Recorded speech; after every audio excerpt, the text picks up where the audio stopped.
Hey guys, so I've just unloaded the scissor lift. We had to hire that so we can get the top purlins on the shed here because it was just too high for the ladder. So we'll get those on.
A couple of small jobs to do. So the end wall girts, so one on each side at the front, one on each side at the back. And I was having a bit of problem with how they sort of fit in because they actually run into that top rafter. So after speaking with the shed company, they've explained that I need to cut that at a bit of an angle. There's no instruction on that, which was why we were a bit stuck. So that'll be a bit of mucking around, I think, for the first one, just to get that angle right. Once I've got that, the others should go fairly quickly. And cut the wall girts and put the door jambs in for the PA door, the personal access door. So that'll be over here. So I've just marked it out here.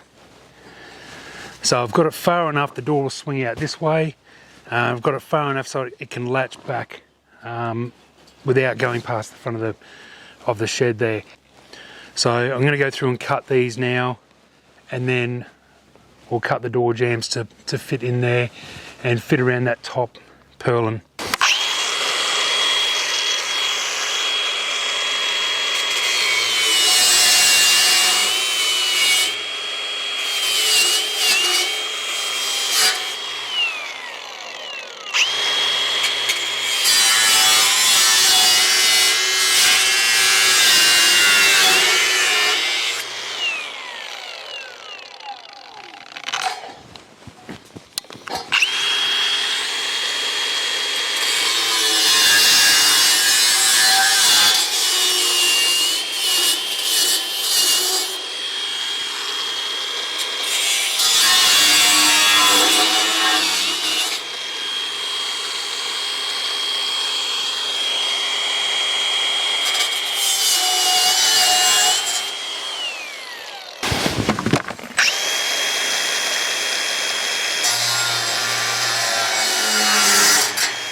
So they're cut out now, so all three of those, and the top one stays how it is, and we notch out around the door jamb. The door jamb sits around those and it'll be notched out around that top one. So it screws into all 4 points there. So we'll shorten this and then measure to notch it out.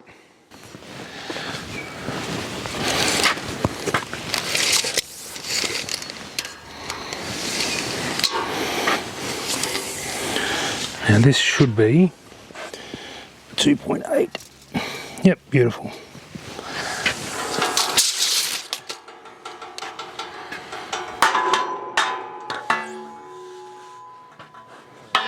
So first of all, I'll cut these to 2.8 long, and then we'll do the notch around the end.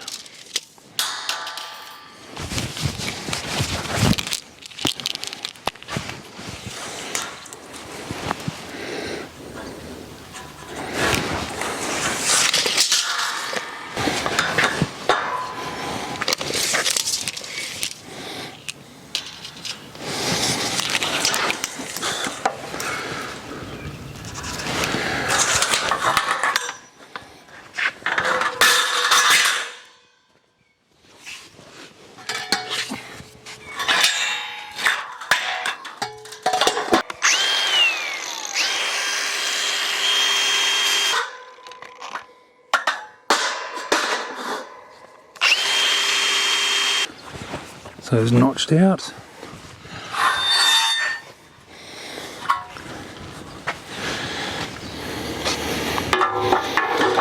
So these will be dyno bolted into the ground and then screwed at each one.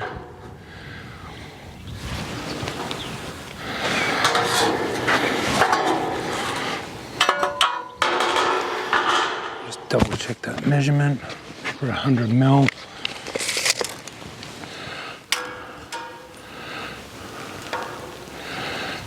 Yep. So now we'll just notch out this centre piece here, the web, and then the strap on each side will go up to that top purlin and be screwed on, attached at the top.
So they're notched out, so that will sit around that top purlin and be screwed in on each side.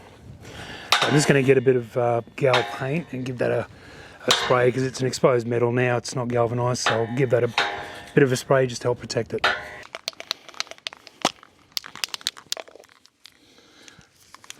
Just some zinc galvanised paint just on those raw edges there.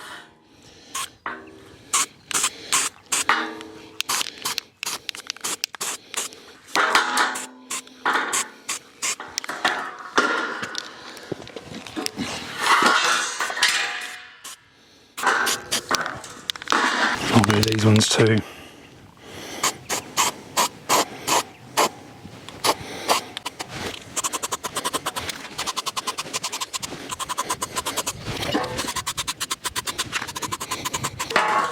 Just give them a test fit, just make sure this is all going to work out.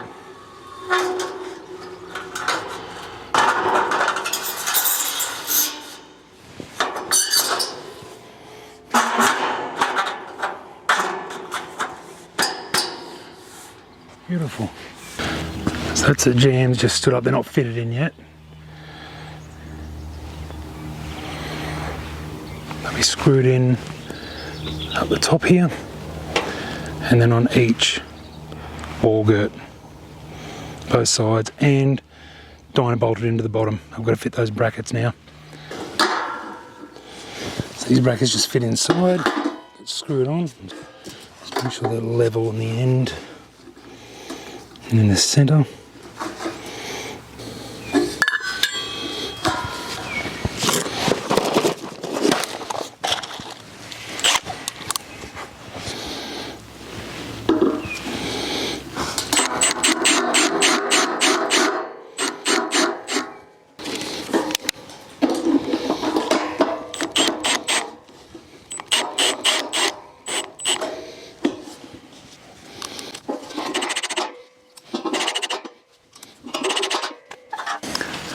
So I've screwed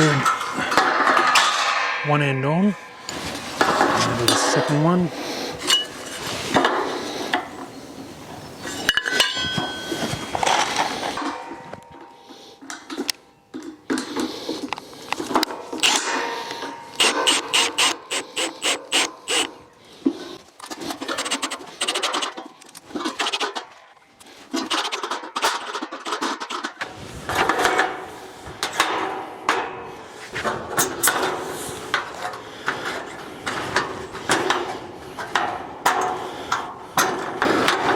I'll just check and make sure they're plumb now.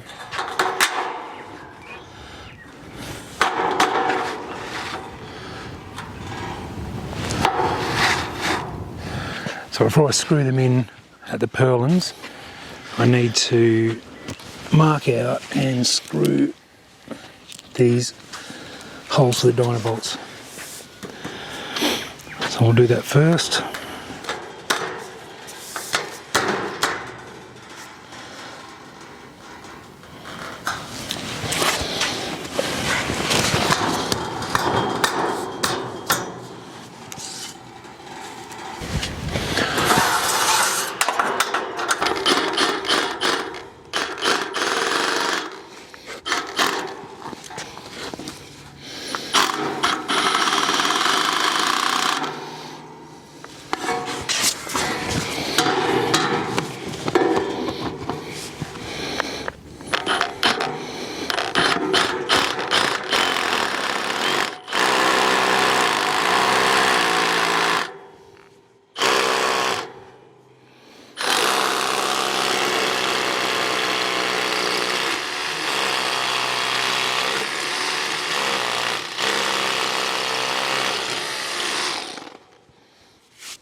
So before I screw these in, I think I'll do the the vermin proofing that I've made, because I might have to take off those bottom wall girts to be able to put a screw in to the concrete, or to be able to drill into the concrete. So I'll show you what I've done there. So these here I got made up out of aluminium.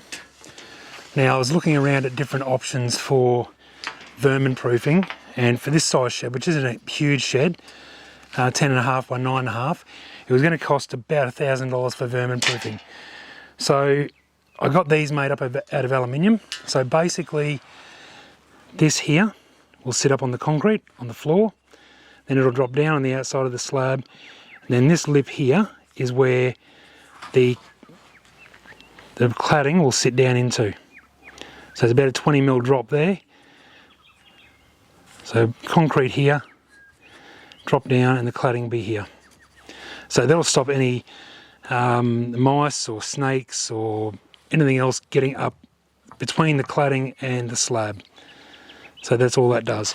So what I'll be doing is drilling a few holes in these, placing it all around the edge. I'll put some silicone/glue in underneath that to really tie it in, and then I'll use concrete nails to fix them to the slab.